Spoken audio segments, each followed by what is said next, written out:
Assemblymember Berman, you are recognized. Thank you, Mr. Speaker. I rise to present ACA 8 on behalf of Speaker Rivas. Let me be crystal clear. We don't want this fight, and we didn't choose this fight. But with our democracy on the line, we cannot and will not run away from this fight. We're here today because President Trump and Republicans in Texas and other states are attempting to redraw congressional districts mid-decade in an effort to rig the upcoming election. Just last night, the Texas House passed their plan to rig the 2026 election. Earlier yesterday, Florida Governor Ron DeSantis demanded that his state is owed an extra congressional district right now. And you know that Trump will do everything he can to fulfill this outrageous request. Americans and Californians deserve better. And ACA 8, the Election Rigging Response Act, is our response to these undemocratic and un-American power grabs. ACA 8 allows for the temporary use of voter-approved congressional district boundaries contained in AB 604.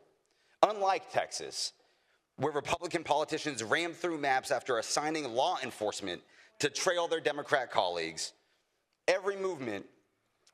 Excuse me, Mr. Berman. By all means. Assemblymember Patterson, state your point of order. Yes, hi. Thank you, Mr. Speaker. Good morning. State your point of order, sir. Yes, we have been admonished for mentioning parties on... Mr. Patterson, state your point of order. There's no explanation needed. What is the rule that is being violated? Your rule that a person speaking may not mention political parties. I ask that the author no longer do that. That is not a rule of this body. That is a rule of decorum. The issue with this particular measure is it affects political parties. We're going to allow that today. What I spoke with earlier was simply that you should not impugn the motives of your colleagues. Mr. Berman, you may continue. Thank you, Mr. Speaker. As I was saying, unlike Texas, where Republican politicians rammed through maps after assigning law enforcement to trail their Democrat colleagues' every movement, it is California voters who will have the final say whether or not these new district boundaries get used. Because here in California, we respect the will of the voters. After the 2030 census, ACA 8 returns all congressional district line drawing powers back to the Citizens Redistricting Commission. In addition, ACA 8 calls on Congress to pass legislation and propose a constitutional amendment to the U.S. Constitution to require the use of fair, independent, and nonpartisan redistricting in every state across the country. Now, here are some of the arguments we'll hear from our colleagues from across the aisle today. First, this was decided by voters who were eligible to vote in 2010, and we don't need to revisit it. At least half of the voter registration file is totally new in 2025. Over 10 million California voters who did not have the chance to vote on this and have their voices heard in 2010. Now, you might be wondering, who does that include? We got a couple of people on the floor today. My Republican colleagues from Tulare and Clovis, my Democrat colleagues from San Jose and LA, none of them were old enough to vote on this in 2010, and I think they should get the chance to vote on it this year. They will claim that this costs too much money. First, there is no cost too high to save our democracy. Second, the return on investment of this election is off the charts, something that would make the VCs in my district blush. Trump and his cronies have terrorized our communities. They have targeted our world-class institutions, trying to extract $1 billion from UCLA alone. They have decimated local economies. They've even extorted California-grown businesses like NVIDIA. And I have not heard one complaint from any colleague from across the aisle to these actions that have cost California billions and billions of dollars. They'll argue that there's no urgency to act. Wake up. The crisis is here and our democracy is under attack.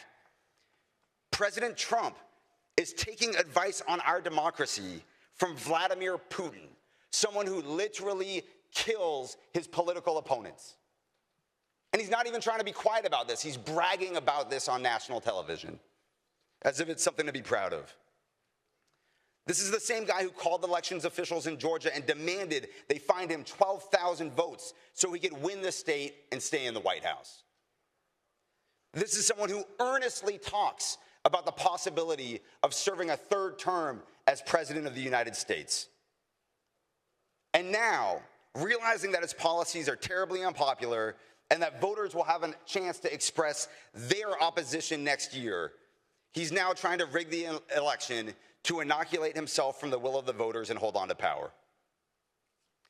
Now, this wouldn't be a problem if any Republican elected officials had a spine, like the Georgia elections officials did in 2020, to say, no, Mr. President, this is un-American, this is undemocratic, this is wrong, and we will not participate in your steamrolling of democracy. But that Republican elected official no longer exists. When it comes between standing up for your constituents, saving their health care, saving their food assistance, saving their fathers or daughters from being snatched off the streets by masked and unidentified thugs and flown to torture chambers in foreign countries, or basking in the orange glow of Mar-a-Lago, Republican politicians in California don't give it a second thought. They drop to their knees and they do whatever Donald Trump tells them to. There is currently no check on Trump in Washington, only sycophants who clap like seals at the circus. Please. Assemblymember Gallagher, you are recognized. The gentleman is, if I can call him a gentleman, is impugning the character of people on this floor, which you already admonished him and everyone in this room not to do. So maybe somebody will regulate, that decorum. Assemblymember Gallagher, your point is well taken. Members, please be careful in your speech not to impugn the motives of other members. Mr. Berman, you may continue. Thank you, Mr. Speaker. There is currently no check on Donald Trump in Washington, D.C. Only people who do whatever he demands that they do. But not here, not in California. California is responding to this emergency by empowering our voters with transparency, with respect for our independent commission, but with an unwavering will to act. I respectfully request your aye vote on ACA 8. Thank you, Assemblymember Berman. Assemblymember Lackey.